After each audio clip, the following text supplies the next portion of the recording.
Why, hello there. How are you doing today? Not so well. Still having difficulties going to sleep? Okay. The nurses said that you're getting a little temperamental in your sleep. We have a treatment here that we are going to provide for you that will fix this issue for you right as rain. You will have no difficulty falling asleep. In fact, you might find yourself dozing off at the most oddest of occasions, but regardless of, you will have your well-rested life ahead of you. Are you familiar with Mr. Friedman's or Dr. Friedman's lobotomy? No? Well, it is a surgical procedure. We will be numbing you prior to the procedure just to make sure that you are nice and anesthetized, so that way you don't really feel the procedure as it's happening. For that in itself would be quite barbaric. We're going to merely be putting 2 little electrodes onto the sides of your temples. Give me one moment. Did you guys fasten him? I feel like he's a little too loose. He needs to be fastened just a little bit more. Give me 1 moment. I'm just going to quadruple fasten you. There we go. And now for the other side, just to, it's for safety precaution. There we go. It's just a safety measure. There we go. We just need to make sure that you can't escape. So, give me 1 moment. I'm just going to be marking the sides of your head. There we go. Right toe, and then over here. Right toe. There we go. Perfect. Well, Dr. Freeman is not, of course, the originator of the lobotomy, but he has popularized it. He's marketed it to perfection. In fact, some of his clients include Rosemary Kennedy, who was quite transformed after the lobotomy. He also, I believe, performed on that famous 12-year-old boy who was a bit temperamental with his parents. He would turn the lights on when it was daytime outside, which is quite odd. So they lobotomized him for society's safety, of course. So we're going to anesthetize you, but prior to doing so, we're going to explain the full procedure to you. So you were volunteered by the nurses because the nurses found that you would benefit from it greatly. Here is, for example, your skull. Now, don't mind the markings. This is merely for sacrificial rituals. That's nothing for you to be concerned about. We're going to merely be electroshock therapying you into an unconscious state. You will no longer be aware as to where you are or what is going on around you. This will be to your great benefit because afterwards, after we electroshock therapy you, we are going to be taking an ice pick and we're going to be putting it into your orbital socket right here, right above your eye. You will be, of course, unconscious throughout this procedure, and you will be left with no mark, no visible mark, of course. And after this ice pick is inserted into your orbital socket, we will be giving it a good little nudge with a hammer, just hammering it in, cracking the eggshell-like bone that is behind your eyeball, and we will then be just slicing away, going back and forth in a horizontal fashion, slicing away the frontal lobe from any of the other surrounding area connected to the brain. This will, of course, give your brain time to be more relaxed and removed from any of the troubling parts of the brain. Do you have any questions so far? No questions? Perfect. So, to give you a further instruction, the brain here, call this the frontal lobe, will be separated from the parietal lobes and the temporal lobe. So, you will be transformed after this procedure. You will find yourself feeling a lot more docile and submissive. How does that sound? Perfect. Excellent. Well, in that case, let us begin. We will first begin with the electroshock. Come here. You're going to feel a little bit of a, there we go, just a little bit more. There we go. Just a little more. A little more. phooey. We forgot to put the little block in the mouth.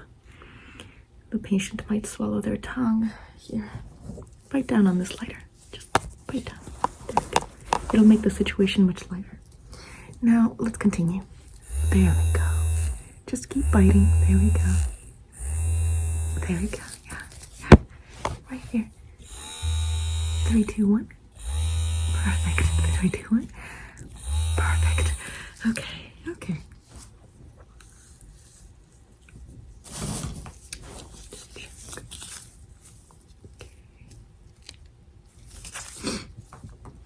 Just check real quick. The patient shows no response.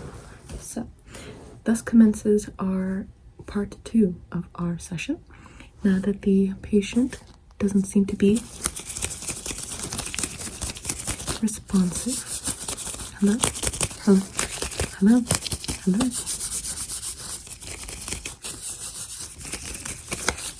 We're going to begin by just poking them a little bit, just to make sure that they are truly not responsive. Just a little poke. Can you feel it? No response.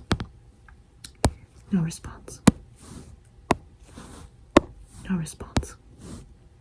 No response. Excellent. Well, in that case, let us begin with the procedure.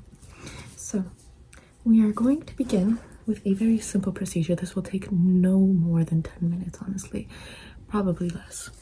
We're going to merely just be inserting this right beneath the eye, or above the eye, rather. There we go. And now let's just hammer it in, just a gentle little... There we go. And as you heard, the orbital bone has now been broken through. It has popped. And now we'll just begin slicing through the brain. Just going back and forth in a horizontal fashion. There we go, yes. There we go, yes. There we go. Back and forth, back and forth, back and forth, back and forth. This is to secure the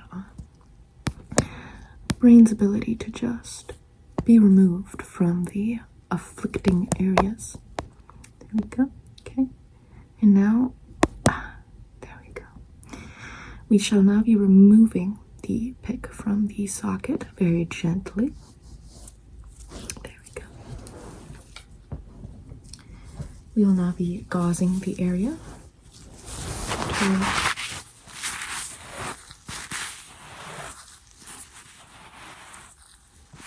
Okay.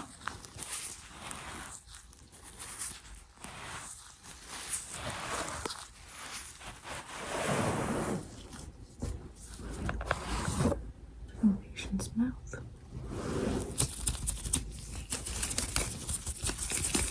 The patient remains unresponsive and unconscious. The patient will regain consciousness in the following hour, couple hours. Give them some rest. It's been a grueling day. But once they do, you will realize a new person stands before you.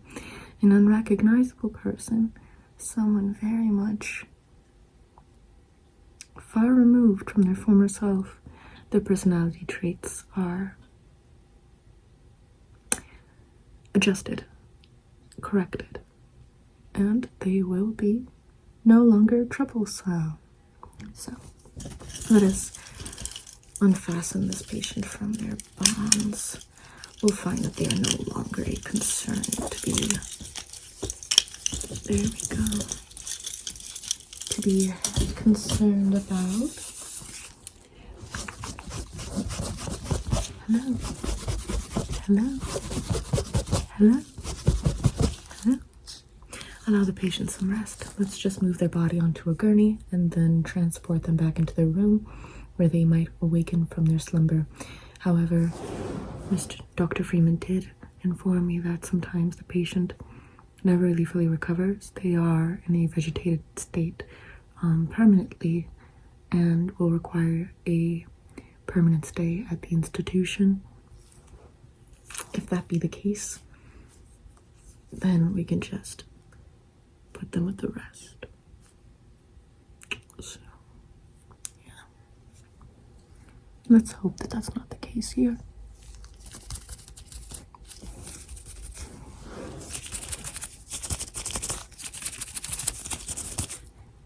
Still no response. Better no response than an incorrect response. Better no response than a troublesome one.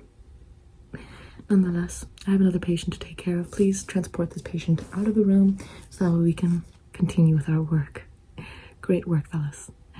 Let's repeat our successes.